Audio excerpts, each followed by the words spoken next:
Hola a todos, muchas gracias por estar conectados para esta plática. Muchas gracias a los organizadores del Congreso, a las y los organizadores de la sesión de álgebra por invitarme a dar esta charla, en las que les voy a dar una introducción al área de las matemáticas en las que trabajo, que es precisamente la teoría de las álgebras de conglomerado. Vamos a empezar de lleno con la definición de qué es un álgebra de conglomerado y después pues voy a hablar un poquito de sus propiedades estructurales, teoremas muy importantes de lo que sabemos sobre estas álgebras y después de eso voy a dar unas clases de ejemplos de álgebras de conglomerado que se encuentran en la naturaleza y finalmente terminar esta plática diciendo un poco sobre mi contribución al área. Entonces, el concepto más importante de esta plática es el de un carcaj, que simplemente es una gráfica dirigida, es decir, puntitos y flechitas. Y el día de hoy solo vamos a considerar gráficas dirigidas o carcajes que son finitos, es decir, tienen un número finito de vértices, un número finito de aristas, y además voy a suponer que no tienen ciclos ni de longitud 1 ni de longitud 2. Es decir, no hay flechas que empiezan y terminan en un mismo vértice y tampoco hay dos vértices que están unidos por una flecha en un lado, en una dirección y otra flecha en otra dirección.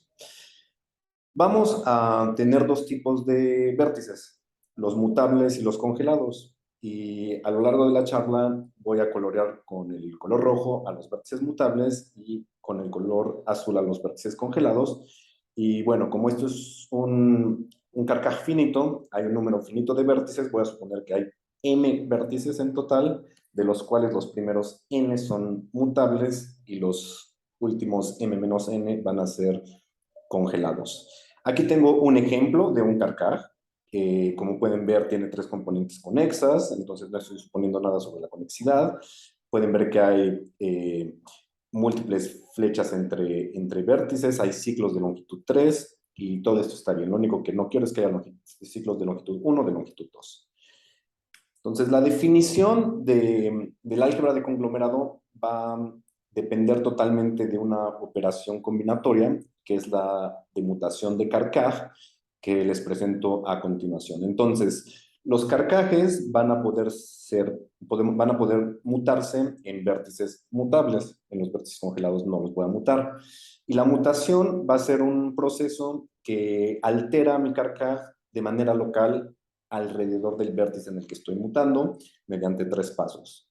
El primer paso es, me fijo en todos los caminos de longitud 2 que pasan por K. Entonces estoy fijándome en subcarcajes de la forma IKJ, y por cada configuración de esta forma, por cada carcaj de la forma IKJ que esté ahí en mi carcaj, voy a añadir una nueva flecha que va de I a J, como una flecha compuesta.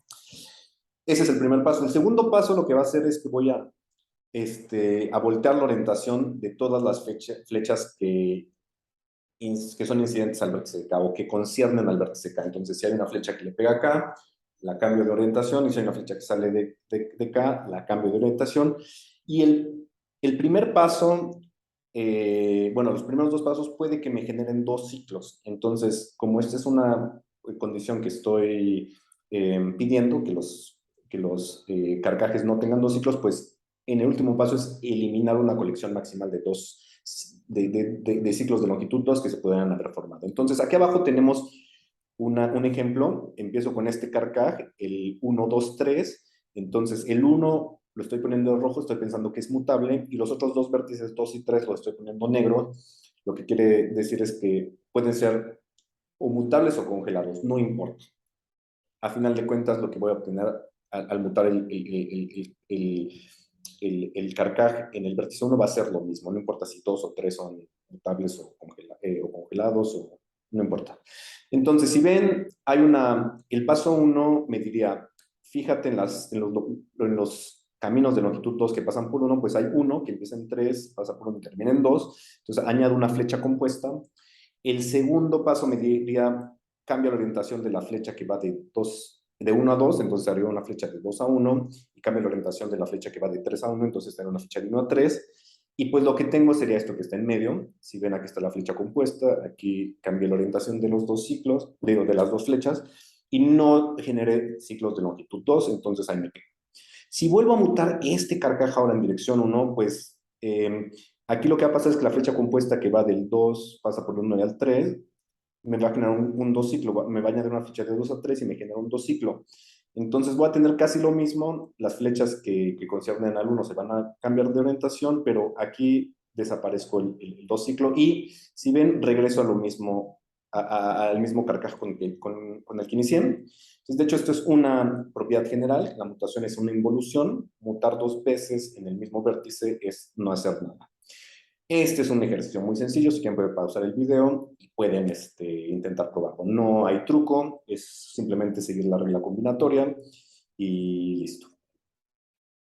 Bueno, entonces lo que voy a pensar ahora es que voy a iterar la mutación de carcaj tanto como pueda. Entonces aquí puse un diagramita, estoy pensando, piensen que tienen un carcaj Q con 5 direcciones mutables. Entonces lo pueden mutar en dirección 1, lo pueden mutar en dirección 2, en dirección 3, en dirección 4, en dirección 5. Si lo mutan en dirección 1 y lo vuelven a mutar en dirección 1, regresan al inicial y lo mismo con la 2, la 3, la 4 y la 5. Entonces, esto es un árbol 5 regular, bueno, es simplemente una partecita, es una gráfica infinita, aquí estoy poniendo simplemente un pedacito, pero me ayuda a visualizar cómo es el proceso de mutación de carcaj. Un carcaj lo puedo mutar en una dirección 1, luego en 2, luego en 3, luego en 5, luego en 1, y como sea. Entonces, los carcajes que voy produciendo los puedo todos acomodar en los vértices de un árbol n regular, donde n es el número de direcciones en las que puedo mutar, ¿no? El número de vértices mutables. Entonces, bueno, vamos a ver otro ejemplo. Aquí tengo preparado un ejemplo en un software, en un programa que escribió mi asesor de doctorado, que precisamente lo que hace es calcular la mutación de carcaj. Entonces empezó con un carcaj, si ven aquí el 1, 2, 3, este subcarcaj es como el que empecé antes, y si yo lo muto aquí en el 1, pues justamente estoy obteniendo lo que tenía antes, pero puedo seguirlo mutando en 3, en 2, en 1 y así. ¿Okay? Entonces, si ven aquí me salieron muchas flechas y bueno, voy a empezar a mutar un poco aleatoriamente en estas flechas. ¿Ok? Entonces, aquí tengo 3 flechas, aquí 2 flechas, aquí 5 flechas y voy a mutar simplemente aquí y empiezan aquí a aparecerme 13 flechas, 62 flechas, luego 801 flechas y voy a simplemente mutar aquí y si ven esto ya supera el 1.000.000 de flechas, ¿no? Entonces,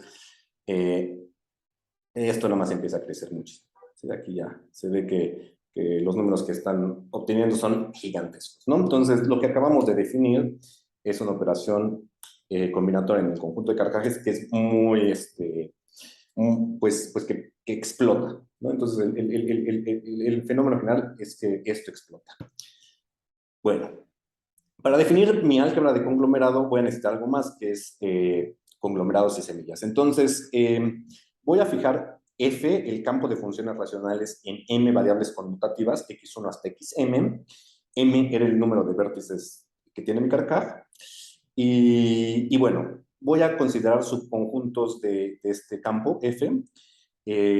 Simplemente a los subconjuntos de tamaño m, que tienen m elementos algebraicamente independientes sobre C y cuyo campo más chiquito que los contiene es precisamente F, le voy a llamar un conglomerado, ¿verdad?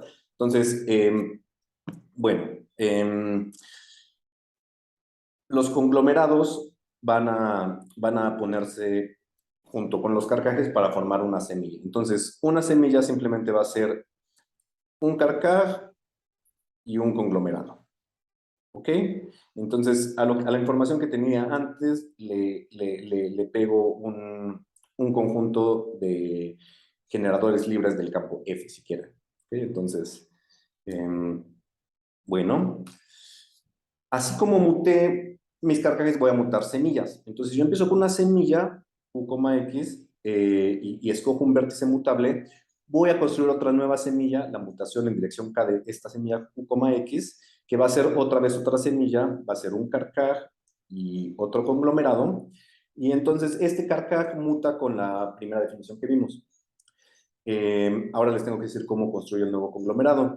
Y este nuevo conglomerado se obtiene a partir del anterior de una manera muy sencilla.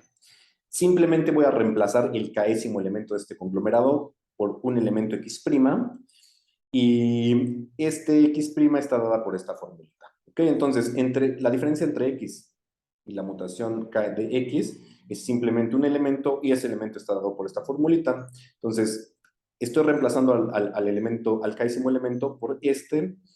Este es una función racional. En el denominador está simplemente X, el elemento K, el que estoy reemplazando en el conglomerado X. Y en el numerador de esta función racional tengo un binomio. Tengo un monomio que me codifica las flechas que le pegan acá y otro monomio que está codificado por las flechas que salen de acá. Entonces, el primer monomio va a tener tantos términos, o el grado del primer monomio va a coincidir con el número de flechas que le entran acá, y el grado de este monomio va a coincidir con el número de flechas que salen acá, y simplemente voy a poner la variable xy cada vez que hay una flecha que vaya de y acá. Entonces, si tengo dos flechas que van de y acá, pues xy va a aparecer al cuadrado. ¿Ok? Entonces, un ejercicio que pueden otra vez intentarlo, pausando el video, es que lo que tengo es un conglomerado otra vez. ¿Sí? Entonces, pues son elementos algebraicamente independientes y me generan todo el campo. ¿Ok? Y otro ejercicio también muy fácil que pueden intentar hacer es que la mutación es una involución. Estos ejercicios no tienen truco, es simplemente sigues la definición, haces dos veces la mutación, verificas que es una involución. Entonces, bueno, así como hicimos un ejemplo de mutación de carcaj, vamos a hacer un ejemplo de mutación de semillas. ¿Ok? Primero que nada, pues esta semilla es un carcaj y un conjunto de funciones racionales, ¿verdad?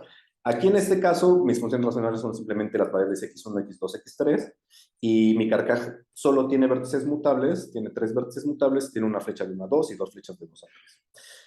Para no tener que escribir todo esto, voy a poner una notación simplificada que es a todos estos elementos del carcaj, del conglomerado, los voy a poner en el vértice que les corresponde. No todo está numerado por los vértices del carcaj, entonces pues simplemente pongo a las funciones racionales en el vértice que les corresponde. Entonces, este dibujito de acá corresponde a esta semilla. Entonces, así voy a mutar semillas. Entonces, aquí tengo 3 direcciones mutables. Las 3 posibles mutaciones de esta semilla son mu1, mu2 y mu3, ¿no? Entonces son diagramitas como los que les puse aquí, donde ya incorporo el conglomerado dentro del carcaj. Las funciones racionales las pongo en un vértice.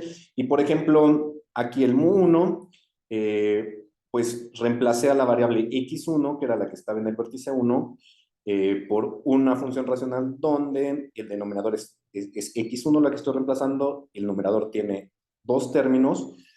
Este 1 corresponde a las flechas que le entran al 1, pero este carcaj no tiene flechas que le entran al 1, entonces este es un producto vacío y el producto vacío es 1. Hay una flecha que sale de 1 a 2 y esto corresponde a x2, ¿no? Por ejemplo, aquí en la mutación en dirección 2 veo que pues aquí el carcaj ya mutó, ya es más, aparecen muchas flechas. Y, por ejemplo, la función racional que tengo aquí, estoy reemplazando al x2 por una función racional cuyo denominador es x2. Hay 2 monomios. El monomio que codifica las flechas que le entran a x2, pues nada más hay una, que es del vértice 1 al vértice 2, entonces aparece x1. Y hay 2 flechas, del 2 al 3, entonces aparece x3 al 4. Y bueno, entonces, así como yo iteré la mutación de semillas, puedo iterar la mutación. Digo, así como yo iteré la mutación de carcajes, voy a iterar la mutación de semillas. Entonces, puedo pensar exactamente en la misma imagen que tenía antes. Tengo un árbol n regular, en donde puse una semilla en un vértice que declaré como, escogí un vértice, y voy a empezar, y puedo empezar a mutar, ¿no? Entonces, en cada uno de estos vértices de este árbol n regular voy a poner una semilla y van a ser las semillas que están conectadas a mi semilla inicial por mutación iterada, ¿no? Entonces voy a escribir voy a decir que 2 semillas son equivalentes y se pueden conectar por medio de mutación iterada, ¿no? Es decir, dos semillas van a estar aquí, cualesquiera dos semillas que aparezcan en vértices de este árbol van a ser equivalentes. ¿Okay? Entonces ya tengo todos los ingredientes para definir mi álgebra de conglomerado. Entonces, el álgebra de conglomerado va a estar asociado a un carcaj. Voy a escoger como mi semilla, como mi conglomerado inicial, los generadores, las variables de mi campo F, x1 hasta xm, las variables de grado 1, los monomios de grado 1. Y a esta pareja le voy a llamar la semilla inicial y voy a mutar mi semilla tanto como yo pueda. Entonces, esto va a producir nuevos conglomerados y me fijo en todas las funciones racionales que construí de esta manera. A ese conjunto le llamo XQ, X caligráfica Q, y se le llama el conjunto de variables de conglomerado. Los elementos de ahí son precisamente las variables de conglomerado. ¿Okay? Entonces, el álgebra de conglomerado simplemente va a ser la C subálgebra de mi campo ambiente, donde viven todas estas funciones racionales, va a ser la C subálgebra de F generada por todas las funciones racionales que yo pude construir por medio de este proceso de mutación. Entonces, bueno, veamos mejor un ejemplo, ¿no? El ejemplo tal vez, bueno, antes de un ejemplo, algo que también pueden intentar, si les está interesando el tema, es pausar el video y demostrar que esta álgebra es independiente del conglomerado inicial. Es decir, pude yo haber cambiado x1 a xm por otro conjunto libre generador de mi campo F y voy a obtener una álgebra que es isomorfa. Tal vez las funciones racionales que voy generando se ven diferentes, pero pues a final de cuentas va a haber un isomorfismo canónico entre esas álgebras. Ahora sí un ejemplo. Entonces, voy a empezar con casi el carcaj más sencillo. El más sencillo es el que nada más tengo un vértice, ese lo pueden hacer ustedes.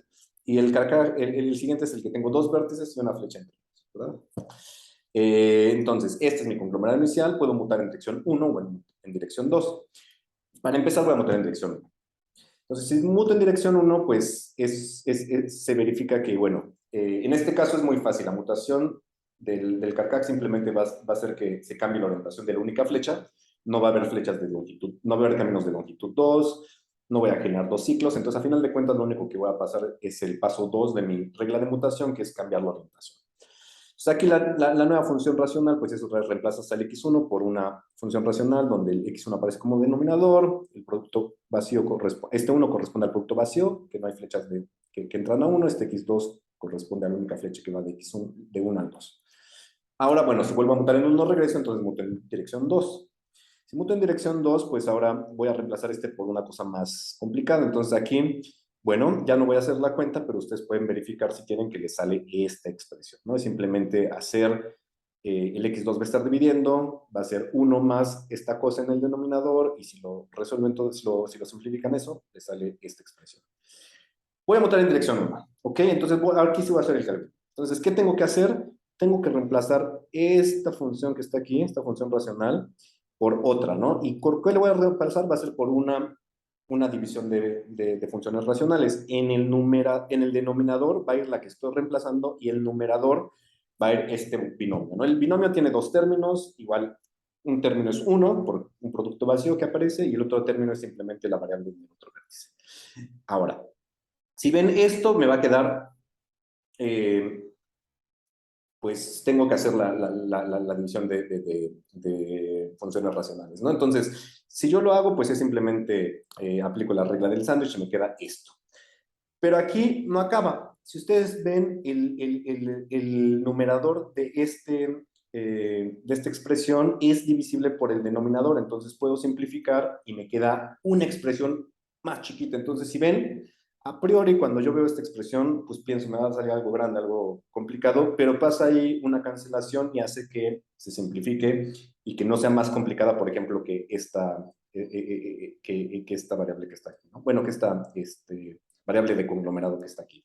Entonces aquí pasó como pasó algo que realmente llama la atención. Algo que parece que iba a ser complicado, se simplificó un poco. Y si yo sigo, ahora mutuo en 2, pues otra vez como ejercicio tengo que reemplazar esta y va a haber una cancelación de cosas, una simplificación y va a simplificarse x1 y simplemente si vuelvo a mutar en dirección 1, voy a regresar a algo que se parece muchísimo al anterior, simplemente como que se cambió el vértice 1 con el vértice 2. Pero bueno, se ven esencialmente, salvo esta simetría, iguales. Entonces yo sé que si sigo mutando, pues voy a obtener esencialmente lo mismo, ¿no? Es como, puedo ver esto en un espejo y voy a estar en el caso con el que inicié, entonces no voy a generar más cosas. Entonces aquí yo ya sé que regresé más o menos al inicio y que ya no voy a generar más cosas. Entonces el álgebra de conglomerado va a estar justamente generada como C álgebra por las 5 funciones racionales que cree, ¿no? Las iniciales más estas 3 nuevas, ¿no? Entonces, este es el álgebra de conglomerado. Entonces, lo que sigue es más o menos explicar qué propiedades tiene y de dónde surgieron y, bueno, qué se sabe de ellas, ¿no? Muy a grandes rasgos. Entonces, primero voy a dar un poquito sobre las propiedades fundamentales. Entonces, las álgebras de conglomerado fueron definidas en 2001 por dos matemáticos rusos, Fomin y Selivinsky, y su objetivo era tener pues, un marco algebraico combinatorio para atacar unos problemas en geometría y en grupos cuánticos, de los cuales no voy a hablar. Entonces, hicieron una serie de 4 artículos. En el primer artículo, de gran trascendencia, prueban muchas cosas importantísimas. Salvo isomorfismo, el álgebra de conglomerado AQ solo depende de la clase de mutación de Q. Entonces yo empiezo con Q y calculo su álgebra de conglomerado, o muto mucho a Q y calculo el álgebra de conglomerado de ese carcaj mutado, obtengo álgebras isomorfas. Eh, la siguiente propiedad es algo que observamos en el ejemplo, es que todas las variables de conglomerado son polinomios de Laurent con coeficientes enteros en los elementos del conglomerado inicial. ¿Qué es esto? Un polinomio de Laurent es simplemente un polinomio entre un monomio. Y bueno, esos, como vemos aquí, estos son polinomios de Laurent, son polinomios entre monomios, y además todos los coeficientes del numerador son enteros positivos. Si ven, esto es algo así como realmente inesperado o milagroso, porque aquí hubo una cancelación eh, aquí, y cuando yo cancelo, pues a priori me pueden salir signos negativos o racionales. Entonces, que me queden los enteros es una propiedad importante. Y perdón, aquí dije algo mal. No son enteros, en mi ejemplo son enteros positivos. Ellos mostraron que eran enteros nada más. No son racionales, son simplemente enteros. Podrían salir negativos. Y conjeturaron que los coeficientes son enteros positivos. Y de hecho, unos 13 años después, Gross-Hakinkel y Maxim Kontsevich demostraron esta conjetura. Y la demostraron utilizando pues argumentos geométricos que venían de la simetría especular, que es un área, una rama que tiene sus orígenes en la física teórica, en particular en la teoría de cuerdas. Entonces es como, fue muy novedoso este artículo porque esta conjetura estuvo abierta por mucho tiempo, muchos la quisieron demostrar, y bueno, era muy elusiva hasta que llegaron estos geómetras con ideas totalmente diferentes, la demostraron. Bueno, en el segundo paper que escribió Fomin y Selivinsky, ellos muestran que en qué casos tengo un número finito de variables de conglomerado. Es decir, a priori yo empiezo a mutar mi semilla inicial y genero muchos conglomerados y muchas funciones racionales, ¿no? Pregunta, ¿cuándo construir un número finito? Como en el ejemplo que vimos, haría simplemente 5 funciones racionales que construir. Y ellos dicen, bueno, primero me puedo reducir al caso que Q es conexo, porque si Q es conexo, el álgebra de conglomerado va a ser el producto tensorial de las álgebras de las componentes conexas. Y si en el caso conexo tengo un número finito de variables de conglomerado, sí, solo si Q es equivalente bajo mutación a una orientación de un diagrama de Dynkin de tipo AN, de N, E6, E7 o E8. Aquí los tienen. Entonces, pues son clases infinitas son familias infinitas AN y DN, y E6, E7 y 8 son 3. Entonces, si bien es muy poquito el número bueno, son familias infinitas, pero bueno, si yo tomo un carcaj así un poquito al azar, pues lo más seguro es que produzca un número infinito de variables de conglomerado, ¿no? También vean lo impresionante que son estos teoremas si piensan en el ejemplo que hice con el software. Ahí empiezan a salir flechas, millones de flechas, y estoy elevando funciones racionales a esas potencias. Las cancelaciones tienen que ver con esas potencias y siempre me quedan polinomios de Laurent con cocientes positivos. Entonces es realmente mágico. Familias de ejemplos de álgebras de conglomerado. Entonces, cuando uno está estudiando teoría de Lie, las variedades que hay relevantes en teoría de Lie, aparecen muchísimas álgebras de conglomerado. Entonces, anillos de coordenadas de variedades algebraicas como las siguientes tienen estructura de álgebras de conglomerado. Entonces, si G es un grupo de Lie complejo, simple, por ejemplo, GLN, SLN, el grupo spin 2N, R, SONN más 1, cualquier grupo de Lie complejo simple, tiene estructura de variedad algebraica, su anillo de coordenadas va a tener la estructura de una álgebra de conglomerado. Es decir, va a existir un carcaj tal que el álgebra de conglomerado asociado a ese carcaj es isomorfa al el anillo de coordenadas homogéneo de alguno de estos, de alguna de estas variedades. La variedad de bandera es igual si yo tengo un G como el de antes y cociento por un Borel, es una variedad proyectiva.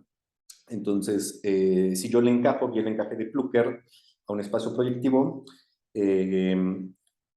obtengo un anillo de coordenadas homogéneo y ese anillo de coordenadas homogéneo va a tener estructura de álgebra de conglomerado. Las variedades grassmannianas también, estos son grassmannianas de